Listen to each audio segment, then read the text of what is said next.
Good afternoon, everybody. Thank you, sir. Looks like we're still doing a lot of commiserating out there.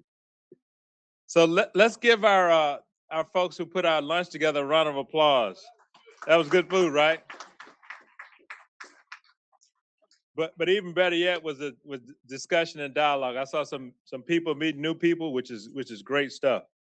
So after lunch, this panel is pretty high speed, so they're gonna keep you guys awake, talking about transforming information forces in contact.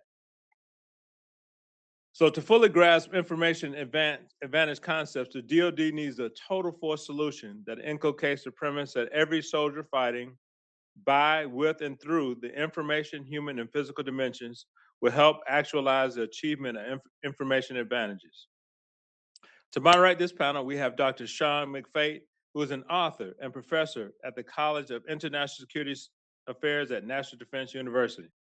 Dr. McFate started his career as a paratrooper in the mighty 82nd Airborne Division. Afterwards, he became a global private military contractor. I don't know what that means, but we'll just roll with it.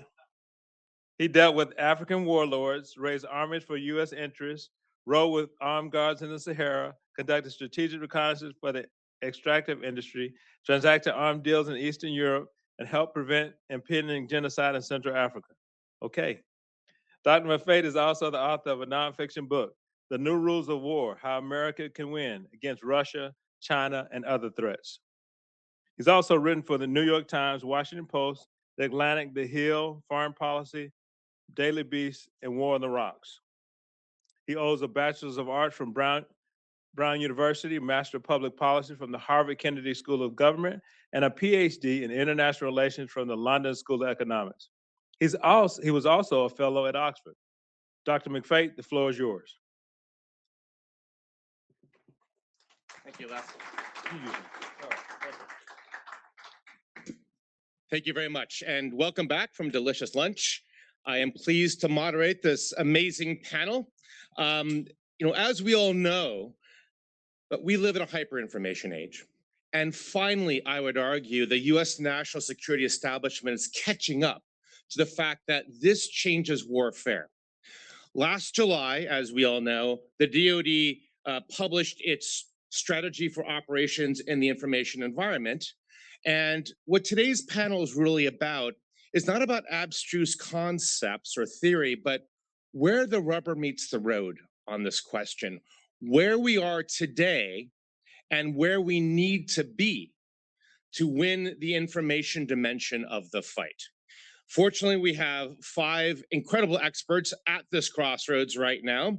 The first is Lieutenant General Matthew Glavy. He is the Deputy Commandant for Information for the U.S. Marine Corps. After them, we have Major General Paul Stanton. He is the Commanding General of the U.S. Army Cyber Center of Excellence at Fort Gordon, Georgia. Next, we have Brigadier General Shannon O'Haran. He is the CG's representative of the 16th Air Force in Lackland Air Force Base, Texas. He is also the commander of Air Force's Cyber and Air Force Cryptologic component. Next, we have Dr. Andrew Whiskeyman, who is a colleague of mine at National Defense University. He's a professor specializing on information warfare and disruptive emerging technologies. And last, we have Dr. Paul Kruchoski, who is a career SES in the Department of State, who specializes in public diplomacy. Now, our panel has an impossible task of only speaking for 5 minutes each on everything. We'll go down the panel. I will then ask a few questions for the entire panel, and then we're going to open it up to Q&A. How does that sound? Is that okay, sir? All right, sir, you take it away then. Okay, I want to first start by thanking Lieutenant General Barrett for this incredible honor, this invite. Maria invites you, you show up. General Smith, thank you for the support of AUSA, and everything you all do is always top shelf. I had the opportunity to serve with these soldiers in the past under one General Paul Nakasone. Really got to cut my teeth in this thing we call the information environment and really bring to bear the capabilities that we can't always talk about to the extent we want to, but we certainly know that we had to do. And though there was epicenters of excellence and success, overall, it's a very challenging domain to operate in. It's one that's very contentious, both from a civilian government and technology standpoint, but one without a shadow of a doubt for the comments made that we really got to get after. Again, I think there is a lot more we need to do as a joint force in order to execute this, and I'll just really touch on what the Marine Corps is doing. So first and foremost, there is an information, a joint information function, right? 2019, Secretary and the Chairman declare that, and that's a good starting spot with respect to planning and execution, to have something that's inputted into the planning process in order to cover it from the start and rather not bolt it on. Two, from a Marine Corps perspective, we went and made it a warfighting function. So information is our 7th warfighting function. Therefore, again, back to planning and execution from a command and control stand, from a purpose, method, end state, to put it squarely in someone's task list in order to get done, and to do it from the start and not at the end, which we sometimes do. Additionally, we stood up this thing called the Deputy Commandant for Information from a headquarters standpoint to do this organized, train, equip function to build these forces required to go really execute that warfighting function. At the tactical level, at our 3-star joint task force level, our Marine Expeditionary Force level, we stood up our MEF information groups. And that's where we organized our forces to really focus on this environment and to really get into this idea of purpose, method, end state. Nothing's going to get done. Nothing's going to get done until a commander is accountable, responsible to get it done.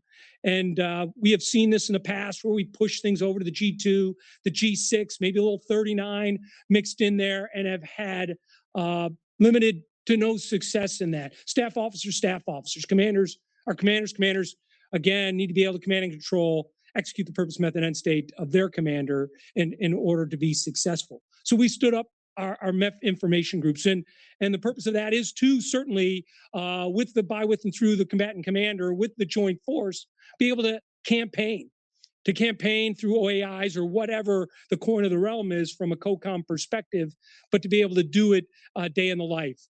Day today, tomorrow, the next day, not episodically, not, hey, we got a crisis brewing, it's time to put the team together, but to do it, again, in a continuous, predictable, repeatable way. As we stood up these forces, of course, we had to put doctrine and policy and TTPs together in order to do that. And so much of what I certainly learned at Cyber Command, and also as an aviator, how the air tasking order works and how the 96-hour ATO process works from a KOC, JFAC, CFAC scenario, very similar to how we set up, how we're going to do information from a Marine Corps and tie it directly in to those FEC centers at the COCOM level.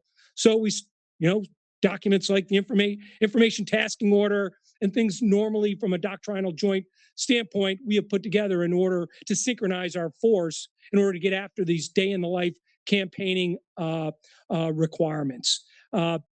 Additionally, to those formations in the field, and one other thing that we have added on to this information piece, we have made intelligence a centerpiece of it. I don't know how you do any of this without intel, even at Cyber Command and Mar4 Cyber. The intelligence is the centerpiece, generates the most information, certainly from a sensing standpoint, and things that are critical. So our information formations include our intelligence battalion, our signals intelligence battalions, our CI unit team. So it's a little more inclusive than one just thinks about C5 ISRT or the classic IO functions that we know and love. Additionally, we have stood up the Marine Corps Information Command at a higher level, service retained capability in order to kind of weigh this, the scales on behalf of the Commandant to those joint forces forward. We tied that directly in to Marine Corps Forces Cyberspace Command up at Fort Meade, dual-hatted that Marine, service retained and COCOM assigned as its moments. But with that said, being as close as possible to where a lot of the authorities, approvals, and capabilities exist. and the tradecraft that takes place. I think how we operate in the information environment is very natural in cyber. You know, you don't do cyber for the sake of cyber. Cyber always has some type of objective and outcome, very military in nature. Certainly you would find on any COCOM staff. And how we go about doing it is classic combined arms. So the MCIC, the Marine Corps Information Command, kind of sits up on top of all this, trying to get as close as possible to, in this case, U.S. Cyber Command and the National Security Agency as well, in order to generate tempo, outcomes, authorities, capabilities, etc. I'll kind of leave it there with my 5 minutes, sir, and my compadre, my workout buddy. I'll turn it over to Paul Stanton. Hey, thanks, sir. Hey, so I have spent the last 10 years following in General Glavy's wake and receiving and benefiting from his counsel. And I happen to clearly agree with him that when Lieutenant General Barrett tells you to show up to someplace, and you do, right? Yes, ma'am. And in all seriousness, no place I'd rather be than participating in this hot topic. It is, in fact, a hot and relevant topic. If I try to break down information advantage, make a better, faster decision than your enemy in order to gain a relative advantage. It's simple, it's straightforward. It's warfighting 101. Is there more data involved? Yes. Do you have to have some specialized insights in order to understand the information dimension of the operating environment in sufficient depth in order to make effective decisions? Sure. But really, you're making a better decision faster than your enemy in order to gain a position of advantage. Whose decision? I happen to 100% and emphatically agree with General Glavy. It's a commander's decision. Commanders drive our missions. Commanders drive their staffs. Commanders drive outcomes through the employment of combat power. It's a commander's decision. But once we understand what the commander's trying to achieve, then we have to develop an effective plan.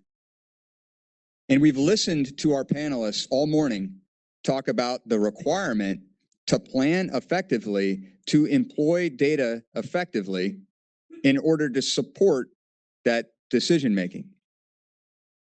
We've also listened to the fact that information operations are continuous. You can't expect to support the commander's decision if you have not properly set conditions in advance. We listened to Lydia Snyder tell us earlier that the dialect, the means by which the target audience communicates, what social media platforms are they using, what's their standard media. We listened to Dr. Cow, I hope I pronounced that right, talk to us about the influencers. Who are the actual influencers? Have you done your planning and looked at the intel estimate to determine who the right decision maker is that you are trying to influence? How does that individual receive information? What audience does that individual pay attention to? Have you done this analysis in sufficient depth, well enough in advance, that you can collect the right data to inform the commander's decision? Not all the data, the right and relevant data that factors into the commander's decision.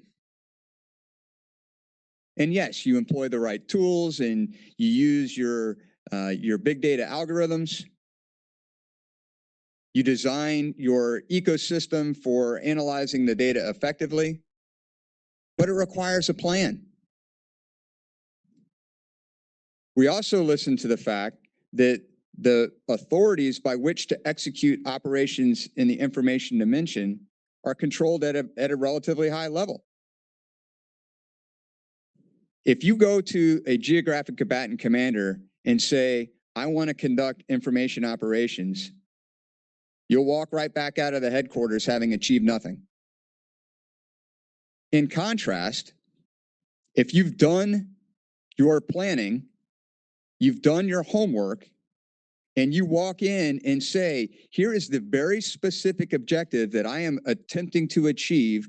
This is how it nests into my campaign plan that supports your campaign plan as the geographic combatant commander. That's a fundamentally different conversation. That is inserting your intent to achieve outcomes into the targeting process that we as military professionals employ to great effect. But if you haven't put the plan together, you're just wishing, you're dreaming. You haven't resourced it, you haven't done the work.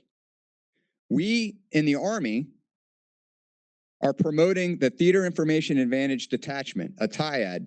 You heard General Barrett talk about it earlier today. One in U.S. Army Pacific, one in U.S. Army Europe and Africa, and one that is globally aligned in support of General Barrett. Those decisions have been made and resourced by Headquarters Department of the Army. That is the element, 65 soldiers that are going to do the planning across our ability to influence, inform, protect, attack, and support decision-making.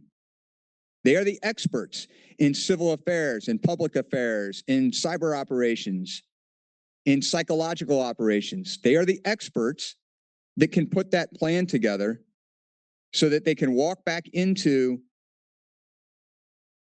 the Geographic Combatant Command to drive outcomes. I'm just parroting the comments that we've heard throughout the morning. The significant difference is what I'm describing is soldiers, boots on the ground, in support of a theater army in order to drive tangible and measurable outcomes. Happy to take your questions after the panel concludes. Well, great to be here, Shannon O'Hare, and thank you to AUSA, General Smith, Dr. McFate, and my esteemed colleagues here. I'll be brief. I want to highlight that I'm a reserve component guy. Got pulled back to active duty.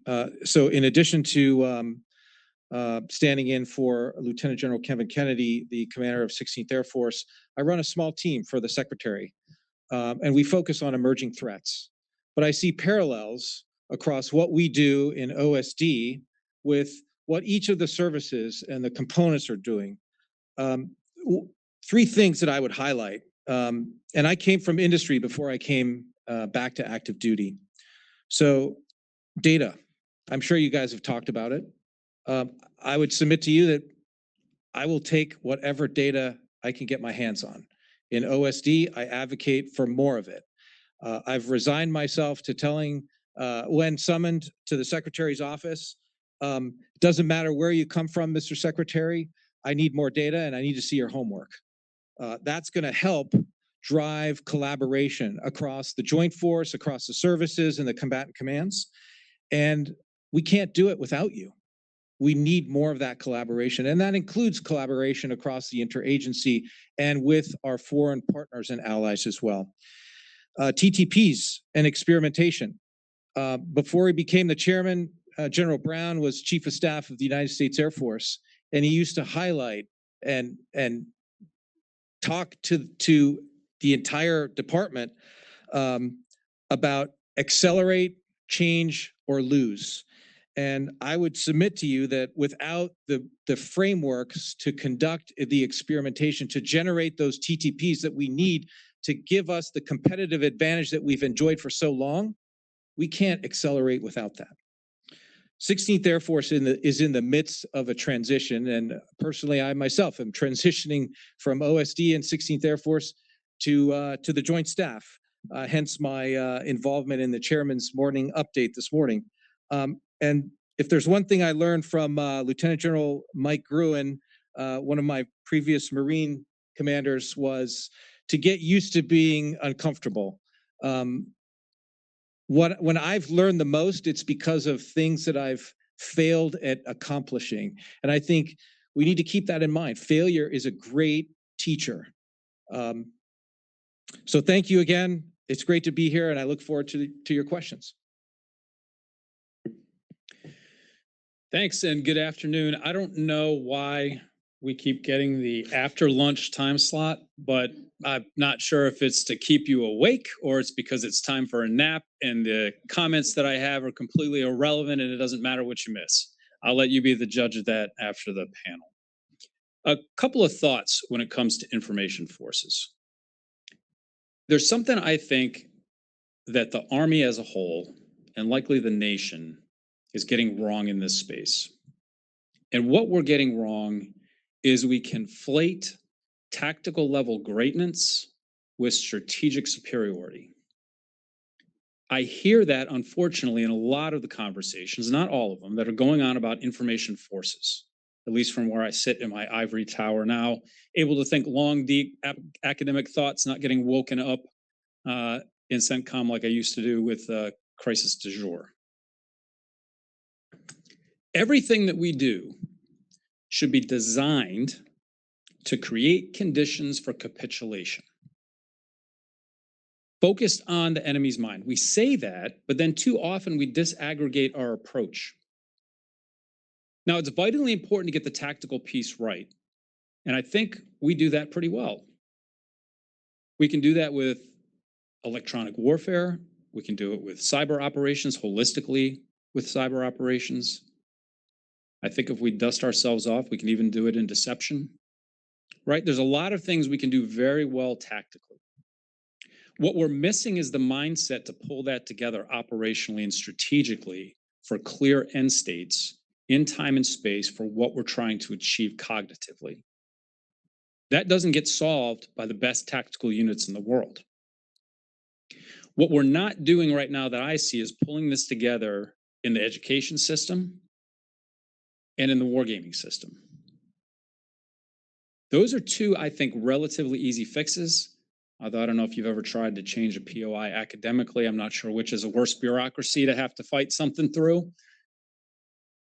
But those don't cost a whole lot to make some significant changes in how we're approaching operations. Now, there are a couple of things that are happening. For instance, there's the Information Advantage Scholars at a CGSC.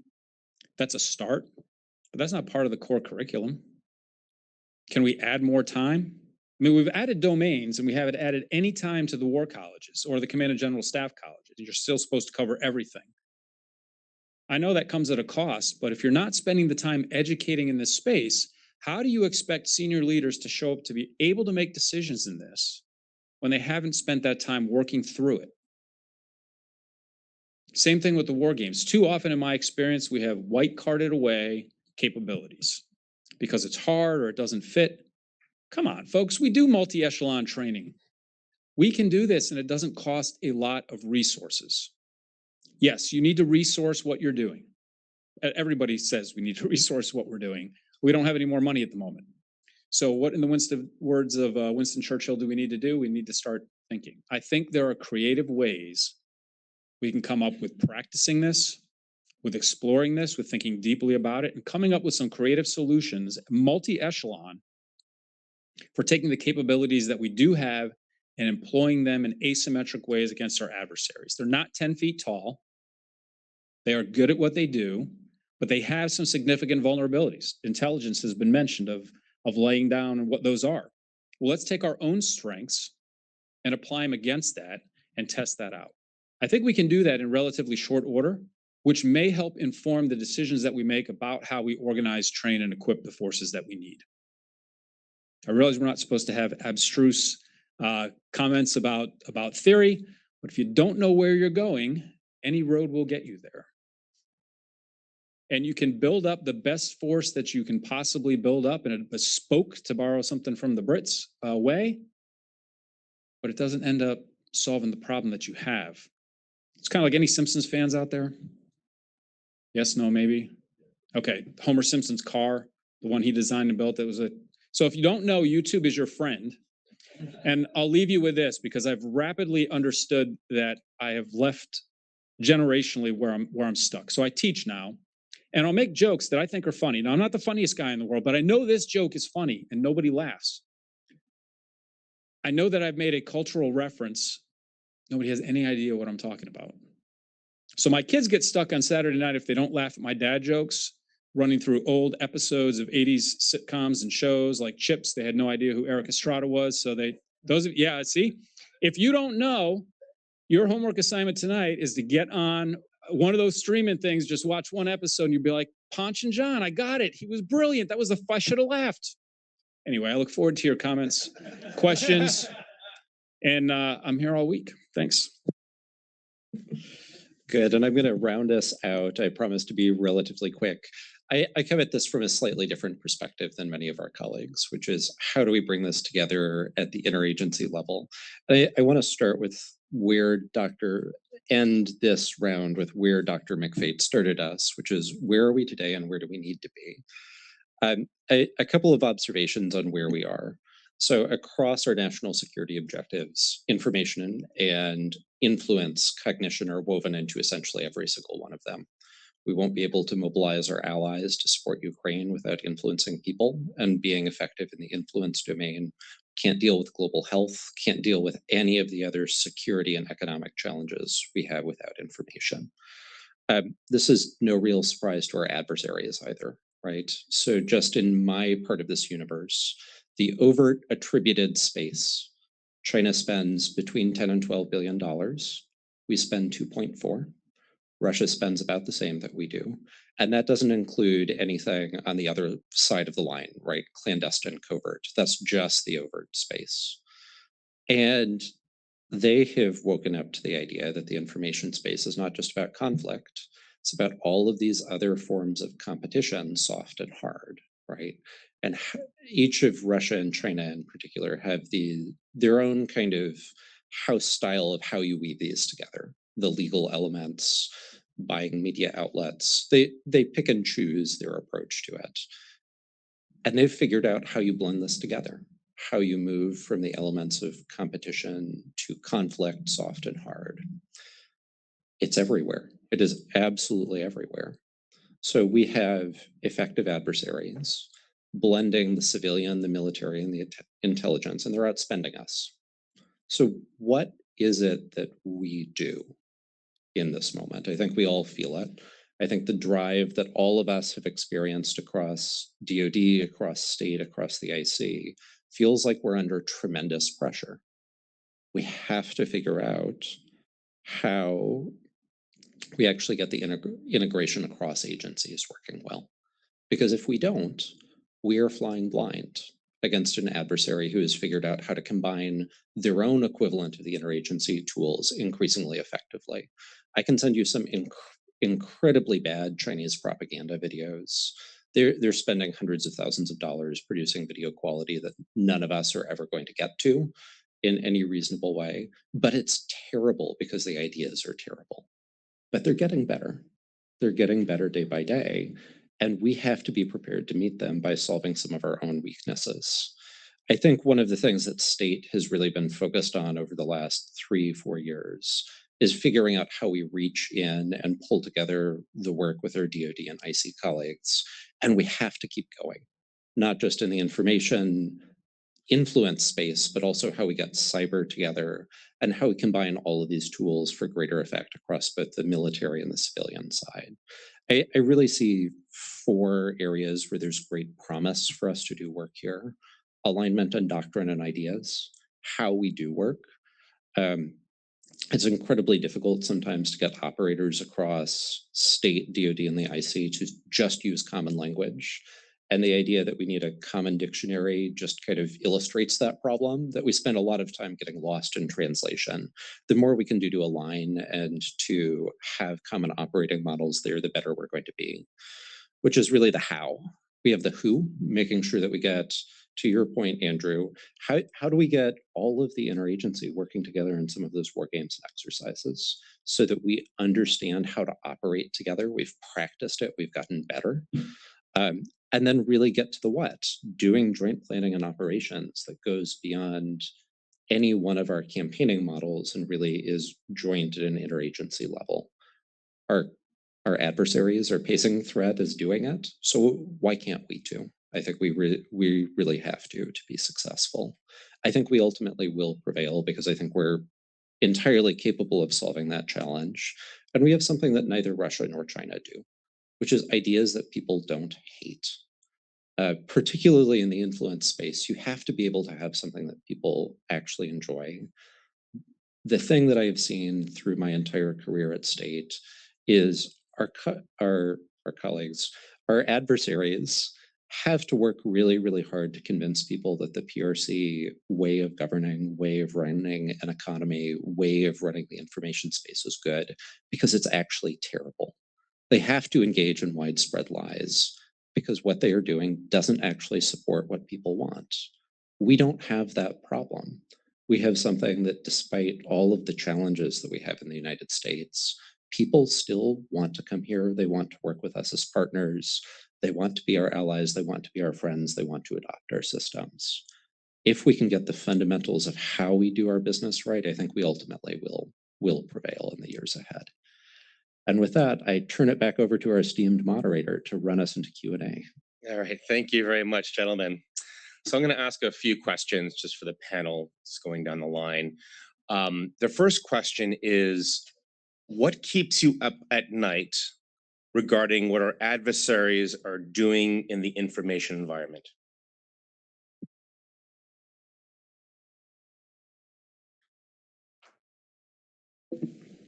Well, I mean, we'll start with cyber. I mean, that's probably the master of the obvious, but no doubt, significant threat here, proven.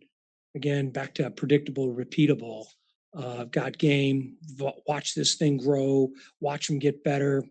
You know, practice makes perfect. And then there's a lot of things unconstrained about their type of operations. Their task organization, better and better. Certainly start with the cyber piece, and then I think exactly right that they are getting better and better in this information space, being more provocative, certainly pushing their agenda in ways that we haven't seen in the past. Even the South China Sea episodes out at the Second Thomas Shoals has proven it, their ability now to go into this space and try to make an impact. Again, grade their work like ours gets graded, but nonetheless, they are engaging. And so I would start with cyber and certainly end up with how they're emerging more and more into this information tradecraft. Over. I 2 words: scale and asymmetry.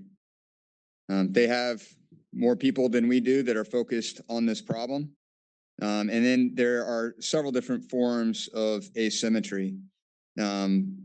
We play by some broadly accepted practices. Our adversaries don't. The footprint of our exposure is exponentially different.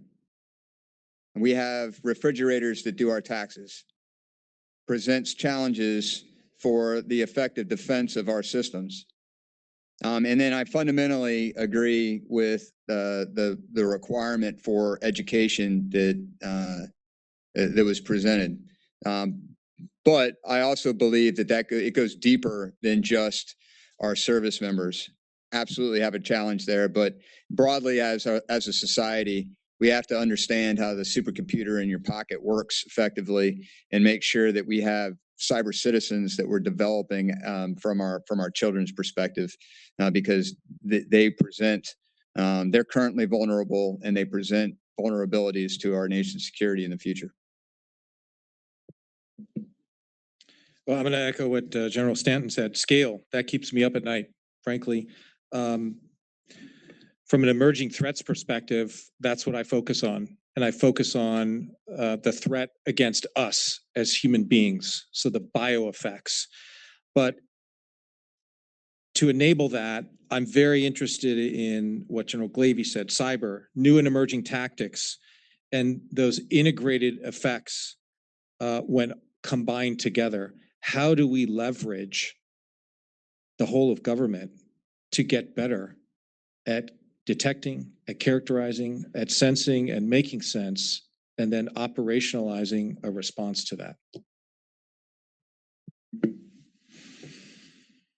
I got a couple of things that keep me up at night. I'll be really brief with it. It's not a new challenge in the States. It's the fractured nature of our society and the fact that our adversaries are using that to be even more divisive. And we seem to be collectively receptive to that. That becomes a problem when we are distracted domestically, not suggesting we don't have problems domestically, but we end up not, as I was reminded by my drill sergeant, with the claymore front toward enemy, but we face that the wrong way. And it becomes unhelpful, especially when it's engineered from the outside. It's not a healthy dialogue and debate. It's emotive and designed to stir anger. That's a huge problem when you couple scale with that and just a willingness to throw whatever out. And then you add in an ability to have generative AI, which is more and more realistic and fools people more and more times as to whether it's a machine or a human. That's a toxic mix. I worry about that quite a bit.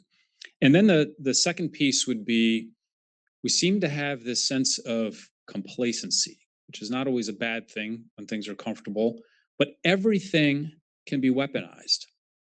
And we don't seem to be able collectively to get our minds around that each new bit of tech that comes out, each new development that comes out has a vulnerability and a weaponization that we need to, secure by design, be thinking about before we adopt it into our formations as well. COTS has its place, the commercial off the shelf, but you also open up vulnerabilities in that if you haven't thought through and practiced and exercised, the cure is worse than the disease at times. Our colleagues in Sweden stood up a new agency a couple of years ago called the Swedish Psychological Defense Agency, recognizing that, to the point that several panelists have made, it's not just about this cyber defense, it's also about the defense of our minds and our people. It doesn't matter how good we are at cyber if we cannot find a way to protect our people. To your point, Andrew, we're going to be at a real disadvantage. And I think we've done some incredible work thinking through cyber. I think we've done a lot less figuring out how we as a country protect ourselves and our own minds.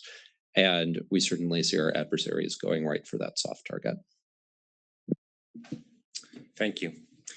Our next question comes from Mark. He asks to the panel, what needs to happen to get commander buy-in to include information into the commander's scheme of maneuver planning process? I kind of started off, this focus at the COCOM level on multi-domain effects, all domain effects, whatever the term coin of the realm is a very good start. Admiral Paparo, new Indo-PACOM commander, has stressed this, certainly seeing that from our forces in the Pacific. But that's a good sign. I mean, you can't get much more from the top than the combatant commander kind of laying some of this out. As we look at competition, integrated deterrence, time now, like this is the coin of the realm. We got to do this. This is what we can do. Certainly the last 20 plus years of counterterrorism, killing people, breaking things, doing the things that we tend to clamor to, probably not ideal for the tradecraft skills required to be really effective time now in this integrated deterrence environment. So we have to, as a requirement, get after truly this all domain operations environment, and that includes all domains.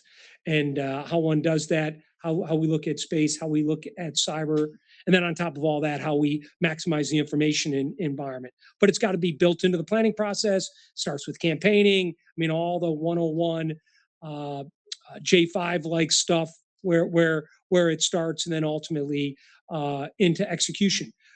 Are we going to be? Are we great at it? I think we definitely gotta. We got to grade our homework, determine what is working, what's not working. But there's no doubt that it's got to start from the top.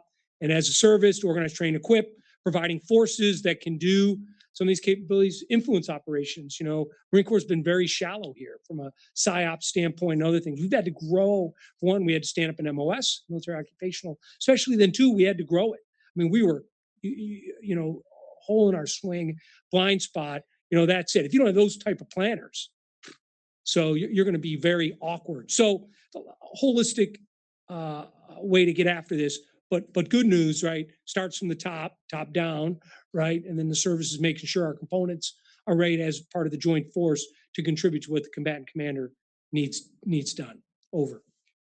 No one argues with success. Demonstrate success. We've done this before in the cyber warfighting domain. Several of us in the room were part of the very first offensive cyber operation conducted by U.S. Cyber Command. It honestly wasn't anything to write home about, but it was successful. And it started to change the narrative because we demonstrated that we could actually achieve an effect through cyber without unleashing the next Stuxnet. And so those that were skeptical about second and third order potential effects, we held that at bay. We demonstrated our professionalism, and then that got the necessary buy-in from across the entire interagency to then allow us to conduct more different, more effective cyber operations. My argument is that in the information dimension, it's the same process, which is why we have to put the planners in the right spot to support the commander who is eager to drive an information campaign, demonstrate success, and then rapidly follow on. I'm sure many of you've heard this phrase, and I say it repeatedly in my OSD office, but it's never a problem until it's a problem. And as to getting towards commander buy-in, I would say, first, I need to define it so my commanders and senior leaders understand it. I need to characterize it. I need to hit the implications. And then the bottom line really is if we don't start now, it may be too late when it's actually a real problem. I'll be honest, most of the time I have not had the problem with commander buy-in. It was then at the time my fellow 06s that were the frozen middle was the bigger challenge, just to be blunt, of where it broke apart in getting things moving forward. I do agree, President Kennedy had said, victory has 1,000 fathers and defeat is an orphan. When you show success at something, you just have to get that first one over the line, and then you can start doing most. That's vitally important. So I come back to the practice piece, and as a way for teams, because commanders don't make decisions in a vacuum, as a way for their team to understand the risk that they're signing up for potentially, or how they're mitigating the risks that remain. The coin of the realm in that is people talk a lot about the synthetic information environment. How do I test how messages flow? I think it was 3 Corps that did some practice with that. University of Maryland, the Applied Research Lab for Intel and Security stood up a model to work through testing that. I think that's a start. It's one that I know of. I think there are others. And that is a good way within exercises to test out the influence aspects along with the other combined arms pieces, which we do exercise fairly well in war games, of coming together to see what that is. Multiple iterations on that is very helpful for dialing down the risk. And the understanding of the decisions that are being made. When you've grown up tactically with something that you've done multiple times, a shoot house, you start to understand the risks involved with small arms and small teams moving together and the precision required to work through that. If you haven't done that, I know it's X now, but tweets still roll off the tongue better. You might be worried that your tweet is going to cause Jeffersonian democracy to collapse globally that you've sent out. And it's unfounded, but it's not a new problem. Air power had the same challenges at the turn of the last century in terms of being accepted. So a lot of practice, and getting comfortable in the space.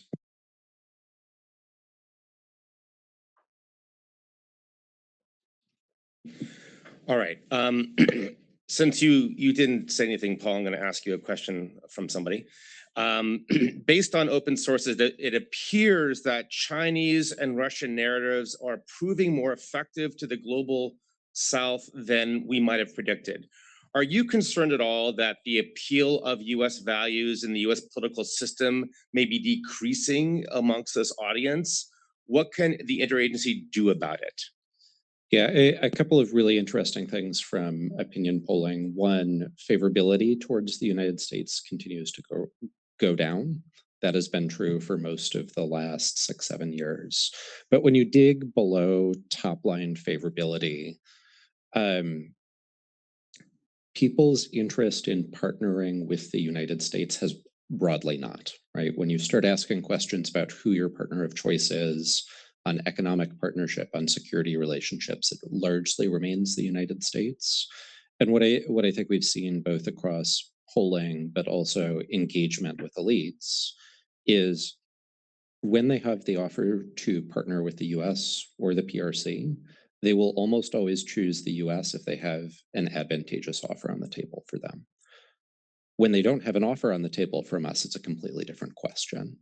And I think that really, not just in the information domain, but also in our larger foreign policy, comes back to, are we showing up with the right things, with the right offers, when people expect us to and need us to? And I think we can. I think we need to. Quickly, as a follow-on, would you attribute that to US hard power or US soft power? It's both, right? A lot of what people want from us is security guarantees and security relationships as a predicate to then an economic partnership, a political partnership. One kind of interesting coda is, for a very long time, people assumed that favorability, particularly in the Indo-PACOM AOR, was zero sum between the US and the PRC. It is not.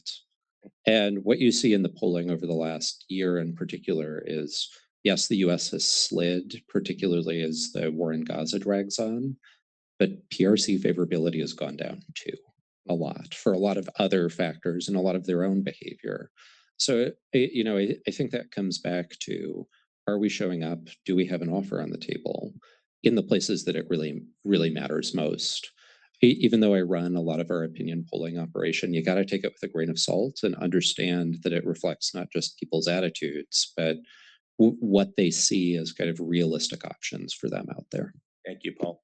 All right, the next question comes from Mike. It's really directed towards Paul and Andrew, but I think the entire panel can take a bite if they wish. What are your specific recommendations to fix our interagencies and partners dialogue and challenges to working together? Thanks. I'm happy to offer my snarky answer up top. I keep as much of it out of the hands of the NSC as we possibly can. We all know it's true, right? I have found that the most productive interagency relationships, including on strategic relationships, are when DoD, state, and the IC get together and we figure out what we need to do together. We know what we know what the marching orders are from the White House. We know what we need to do on a lot of these issues. If we organize ourselves, there's no reason for an NSC meeting, and we can keep it a lot simpler, and also, keep things moving along in a timely way. I mean, AUSA hosting an event like this is a great start, right? If you break bread with people, you start to build a relationship, to have true dialogue, to come up with, hey, we've got some shared challenges. How do we work together in this space? Let's come up with solution at the lowest possible level. And that doesn't cost us, again, a lot of money to do that. We can convene things in a lot of places, especially here in DC, to bring people together to start building that out. That's absolutely vitally important. And then answering the previous question as well, we're just not showing up to the fight. Why are China and Russia beating us in the so-called global South? But China's outspending us 10-1. Any marketing majors out there? I won't call you out on it, but how many impressions do you need before people start to recognize a brand or start to engage with something, or most of the time be willing to purchase something? But so he said 8 to 10. Yeah, absolutely, 8 to 10. You get a free cookie. 8 to 10, right? If we're not showing up talking about what we're doing or engaging or having an offer on the table, we can't be wringing our hands wondering why we're not in the space, why we're losing out to things. That's a no-brainer. Okay, not for attribution. I've had 3 meetings with the NSC in the last month, and I had to ask my boss, do they always go that way? I think for me, it just comes down to one word: sharing more information. I like to meet people halfway, and I'm a willing collaborator, and I'm happy to share whatever it is, my insights, my data. But I want to be welcomed, and I want to compare notes with you so we can arrive at a better solution for our senior leadership.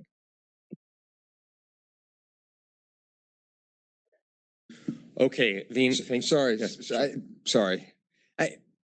Yes, there are very significant interagency responsibilities and the authorities to execute operations in the information dimension. But not all tasks require interagency collaboration and approval from the National Security Council. An E5 on the drop zone taking a picture of the TIE and the 82nd Airborne chutes open, landing together, is that doesn't require the Department of State approval to take that picture. Yet it has a very, very, the potential for the impact associated with that picture is huge. So we just have to put things in balance. Yes, if we are going to be campaigning in support of the geographic combatant commander, we better be talking to the chief of mission at the country's, but being able to tell our story in an effective way, we have a lot of ability to do things meaningfully. Time now. Completely agree on that. And on that, I think we can take another lesson, right? When you look at how we deconflict airspace, for instance, right? You have positive and procedural control measures. There's no reason in the information space we cannot develop a similar approach, not lock, stock, and barrel, but for instance, to your example, why not have things like that pre-planned out? That those things are within, a much lower decision space, and then we can start getting out in front of things, taking advantage of our natural strengths. But holding everything up at a top level because it may have an impact is not the way to do business. To double down on the point of this panel, which is like, what are we actually doing? That is exactly what the TIAD is intended for, is to do that degree of planning, to do that degree of integration so that so it's not a mistake that we took the picture. We did it on purpose. Thank you. The next question on following that, General Stanton, is directed towards you specifically and Paul, but it's open for the whole panel. And it is this: and also to General Barrett too. Guest panel member. She's recruited. All right. What would you like to see from your industry partners to support, Army, DoD solutions of network protection? You want to take first cut? From Mick.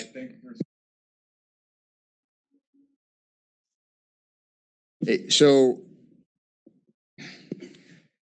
attempting to protect everything effectively protects nothing. So while I was talking in the context of information advantage activities, when I was talking about the commander makes a decision, drives the data requirements that then translate into how data is sensed, collected, aggregated, correlated, analyzed, and displayed to support that decision. Same applies in the protection of our networks and our data.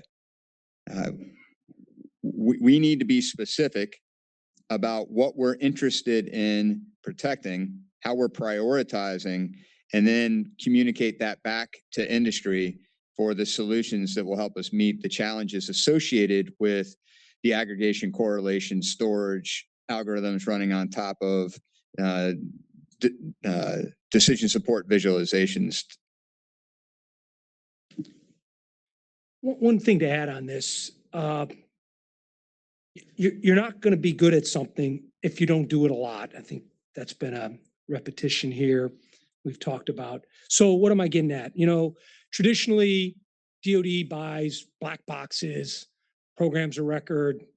We skimp a lot of times on all the technical update, refresh, software update, refresh tends to be minimized. And we end up in yearly, maybe even God help us, 18, 24 months of updates. So we end up with a stale product that I think, to General Stanton's point, tends to, make its vulnerabilities known fairly quickly. So how do we break that? And I think we're onto something, and actually working a lot with the Army on this. But this idea of ubiquitous transport, commoditized hardware, right? Whatever that may be, got out of the black box business, commoditize your hardware because it is what it is. And then it's all about software. And then software turns into a main effort where you spend all your time, energy, and effort and money and commander's intent on software. And then you get better at it. Instead of once every 18 months, maybe it's once every 18 days. And not to name drop, but 18th Airborne Corps is doing this like big time. And watching them do this is really eye-opening, where you're not just, going to buy some contraption, right? This, whatever it may be, right? There's a microprocessor aspect to it. Do we need heavy compute? Do we need store? But once we get through those specifications, our energy and effort, our main effort, all our damn money is go for software. And again, software, resilient, predictable, repeatable, you get good at it. The more you do it. Once every 18 months, trash. Once every 18 days, now we're talking. And someone's in your software that you want them to be in your software, right? And to make sure you have a damn good product. And anyway, just a thought and an observation, and really something we're pushing from a Marine Corps aspect. Over. Thank you. In our last minute or two, I'd like just to ask the panelists going down the line, give us your final thoughts on the way out the door. Oh, we do? Okay. Well, can I ask then one more question? All right. So the boss here says yes. I'm going to ask a question. The handwriting's not very good. If I get a word wrong, I think it's Sydney. Just call me out. It's a well-known. This is why I like the light, so I can't. Okay, well, it's better than my handwriting, but all right. So this is kind of a pessimistic question, but that's okay. What can DoD or even the USG actually do with two underlines in the info influence space, since we're so awful at it? Thank you, Sydney. We can skip this question if you'd prefer. No, I think we can do a lot. Okay. I think we can do a lot. We tend to hit ourselves and be overcritical at times, where, to Paul's point, we've got a better story. We're just not telling it. We have better creativity. We're just not sharing it. And so it's a matter, I think, of collectively just recognizing the threat that we're under and stop being afraid of telling the truth. Stop being afraid of just saying something that it's gonna melt everything. We have had a better story for a long time, and I think we can tell it in much better ways. And part of it is just showing up in the game. This is not a spectator sport. You got to be on the field. And so I think that's a huge part of it. And I really do think, as I've thought about this a lot and looked around, we have tremendous potential to unleash this, but we're self-deterring in this space, which is just mind-boggling to me. So I do think there's a lot we can do with what we have. I would just add, I think it's important to not overthink the question too much. We have a lot of really incredible and effective tools in our toolkit. Just thinking about the DoD toolkit for a minute. DoD public affairs in the Indo-Pacific, showing up and doing overt, attributed public engagement activities makes a world of difference in a lot of places. It sends all of the right signals. We don't even have to get into social media. No tweet is going to change the world. But a lot of the kind of stock engagements that build relationships are exactly the sort of things that have really good track records of producing good outcomes. So think about the full spectrum of activities. Think about how we use some of those really simple tools well, because we know they work. All right. With that, please join me in thanking our panelists. Thank you very much, gentlemen.